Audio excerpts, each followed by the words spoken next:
Perfect.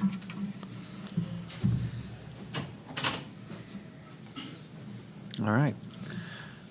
Well, good morning, everyone. My name is Brian Hammond, and I'm the chairman of the Lee County Board of County Commissioners. I'm joined this morning by Commissioner Ray Sandelli, our Sheriff Carmine Marcino, Commissioner Kevin Ruane, our County Manager Dave Harner is here, and our Public Safety Director Ben Abus also has joined me this morning. Well, this is our 8:30 a.m. update on Hurricane Idalia. As you know, overnight, Idalia became a hurricane, and it's actually projected to rapidly intensify later today. They are expecting that the hurricane will make landfall somewhere near the Big Bend of Florida around midday tomorrow. So we'll continue to monitor the forecast, and we encourage you to continue to monitor your local news and your local forecast, and also the forecast of the National Hurricane Center and the National Weather Service. Forecasters, as I mentioned, are calling for rapid intensification, which means it'll go from being a Category 1 storm to over a Category 3 storm in the next 24 hours. That's what they believe will happen. We know that the direct impacts from the storm will pass off of our coast. That's what the forecast says will happen. But we know that we will feel some indirect impacts here in Lee County. So we'll start to see some thunderstorms and some of those squall lines and feeder bands come across our area here later this afternoon. The one thing that we want you to keep in mind is to plan your day around that, so the weather will deteriorate here in Lee County throughout the course of the day. And we want you to also keep in mind that the winds related to this storm that will drive any kind of onshore or coastal flooding in our area will come after the eye has passed by our coast. So when you hear that the eye has passed by our coast, I think all of us will breathe a really nice sigh of relief, because we don't want to see that thing come our way. But we need to be aware still that the winds and the direction of the winds at that point could continue to drive potential flooding around our coastal areas. So just be vigilant overnight, and again, stay tuned to your local meteorologist.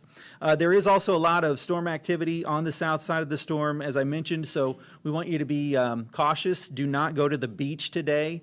Don't let your children play outside in the rain or the standing water. Of course, you know there could be germs and bacteria and things in that standing water that you wouldn't want your kids to get infected with.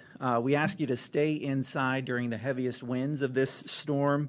Don't drive through flooded waters. Your car can stall out very easily, and of course that's not a situation that you want to find yourself in. And also, tonight's a good night to just stay home. If conditions really deteriorate, it's a good idea to just not go out anywhere if you don't have to tonight. Again, we want to encourage all of our local residents to use common sense. We believe, again, that the forecast will hold, that the hardest part of the storm, the eye of the storm, will pass off of our coast, and that we will see some minor indirect impacts. But just be vigilant, use common sense. We are storm ready. Unfortunately, here in Lee County, we're very experienced with this at this point. So we will get through this, but use your best sense as this thing passes by our way. We also want to remind you of a few things. We do not have any evacuation orders in place for Lee County at this time, and we don't anticipate any evacuation orders for Lee County based on the forecast. To help our residents, though, from the coastal areas or those who might find themselves in housing that they don't feel is very secure, maybe your home is recovering from Hurricane Ian damage and you don't feel like it's strong enough to handle the stronger storms that we'll see later today, or maybe you're in a trailer or a mobile home that wouldn't stand up well to higher winds, you can go to one of our 2 safe havens. So we opened those up last night at the North Fort Myers Recreation Center and another one at the Estero Recreation Center. Overnight, we saw about 8 people come to the North Fort Myers Center. Right now, we don't have anybody at the Estero Recreation Center, but we are ready there for you should you find yourself in need of a secure place to ride out the storm. We have also arranged for transportation free shuttles through Lee-Tran to get you to those safe havens. If you'd like to be connected with that, you can go to our website. It's leegov.com. That's LEEGOV as in Victor.com/storm. That's where you can find a way to get connected to Lee-Tran to get those rides. You could also call United Way 211, and they'll help you make arrangements as well with those shuttles.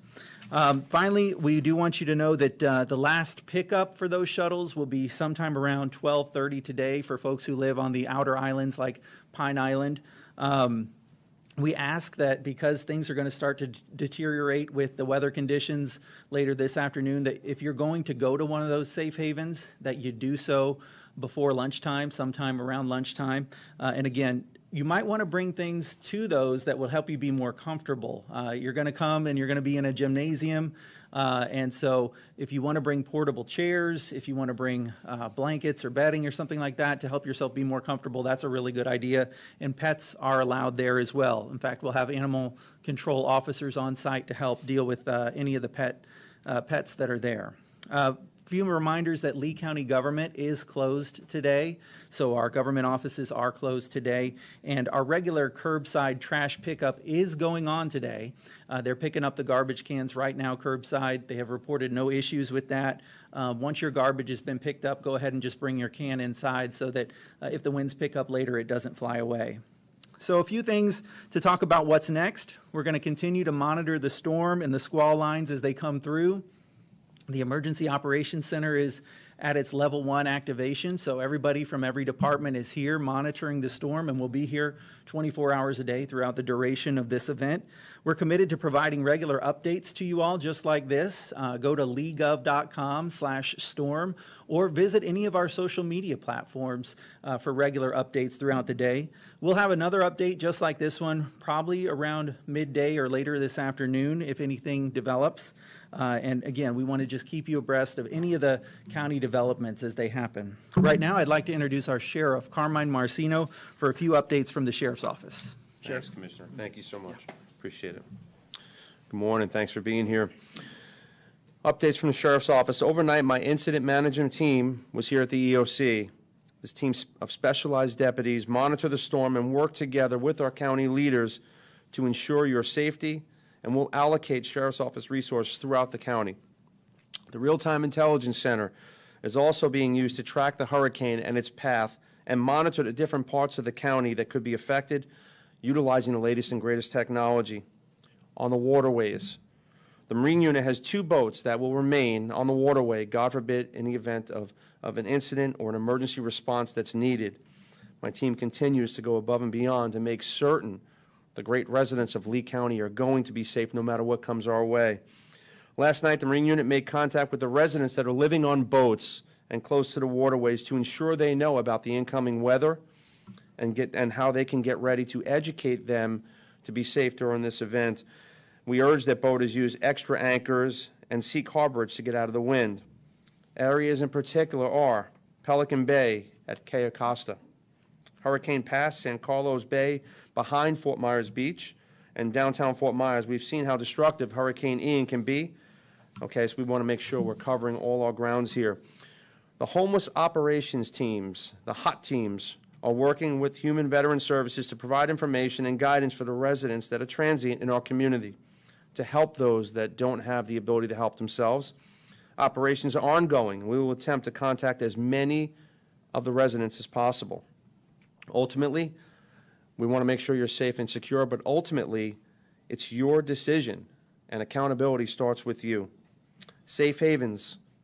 Lee County Sheriff's Office personnel have been assigned to man the safe havens at Estero and the North Bay Recreation Centers. Ensuring your safety and security while you're there at a safe haven is very important to us. Patrol deputies in each district have been offering information to residents in the flood-prone areas. We are out there everywhere in this county educating people to make certain they know what's coming their way. We've secured our assets. Okay, Lee County Sheriff's Office will also, once this is the most important thing to understand, and this is why we want everyone to pay close attention. Mother Nature's unpredictable.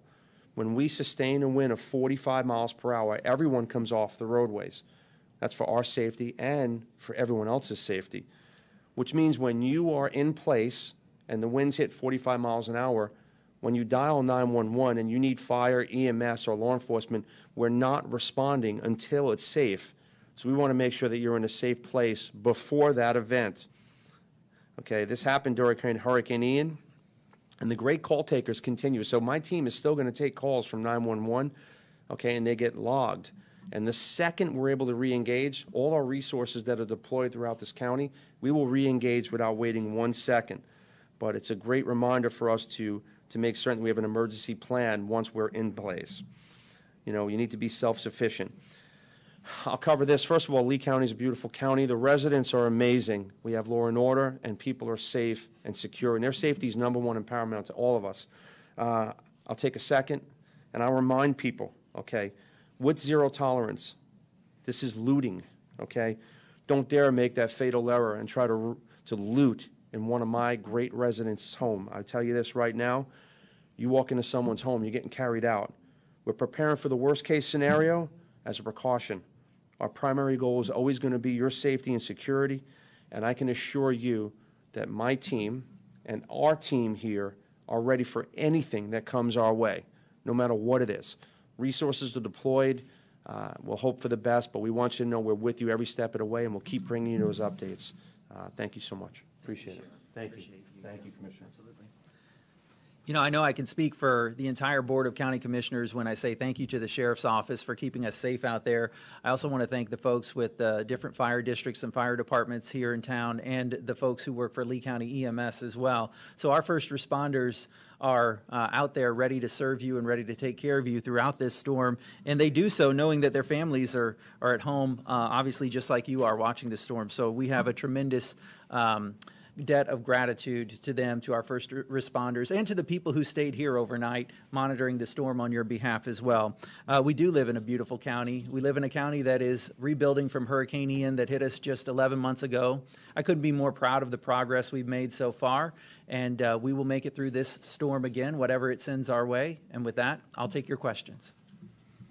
Commissioner, the decision for the safe areas that are being, was that a board decision? Was that a staff decision? And how did it arise to go that route rather than open shelters in the event that this storm takes some kind of crazy turn? Yeah, so the safe haven decision was made basically out of a sense of compassion and also contingency planning for the people who live here in Lee County. We know that there are a lot of folks in Lee County who are still, first of all, still recovering from Hurricane Ian. You know, many of their home repairs have not been completed yet, and they might have wanted a place that they knew would be watertight and safe to ride out this storm in. Many people have reached out to me and said they're just still concerned about the idea of another storm heading our way. They're not really ready to face another one right now. And so we wanted them to know we're here to support them. We wanted to provide a shelter for them. The idea absolutely came from our wonderful emergency operations team that does this planning all year round. And I definitely applaud them for the idea. It's one that has the full support of all of us on the County Commission. All right, any further questions? Is there any staging areas for electric companies and things of that sort in the event that winds start to cause some problems? Yeah, you know, that's something that we plan for with every storm. For this storm, let me go ahead and toss it to Ben Abus, our Public Safety Director, to talk about what specifically they're doing right now.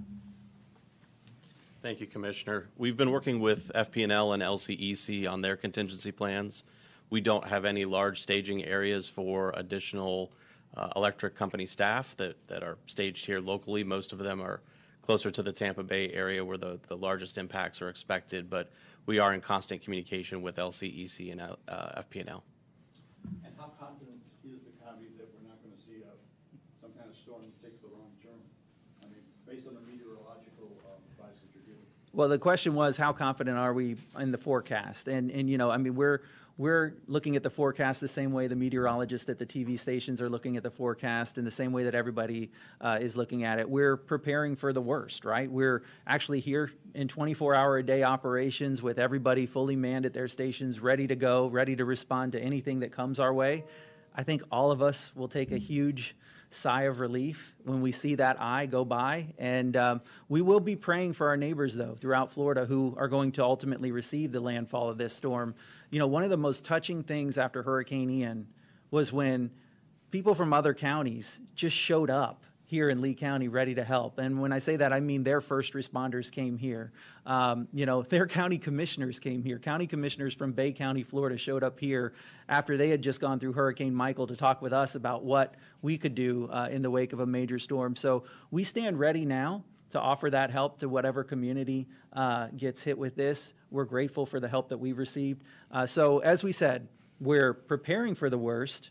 We're hoping for the best. And I think it's really important to remember that when the best does happen and this thing does pass by and it seems like we got really prepared and there weren't a lot of impacts, that is a good thing, that's what we wanted to happen. We wanted no impacts. And so hopefully that's the story that we'll be here to tell throughout the rest of the day. Do you employ any meteorological advisors or services to keep track of what you don't see on TV? Sure. Here in the Emergency Operations Center, we absolutely have a department that looks at that, and I'll ask Ben Abus to explain that. Thank you for the question. The primary source of all the information that we get is from the National Weather Service in Tampa Bay, as well as our partners at the National Hurricane Center.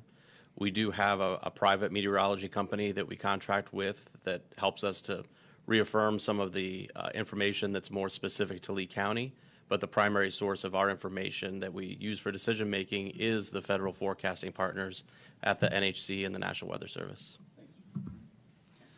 All right. If there are no further questions, again, we'll have an update prepared for you later this afternoon, and we'll keep you up to date if anything changes. Thank you very much.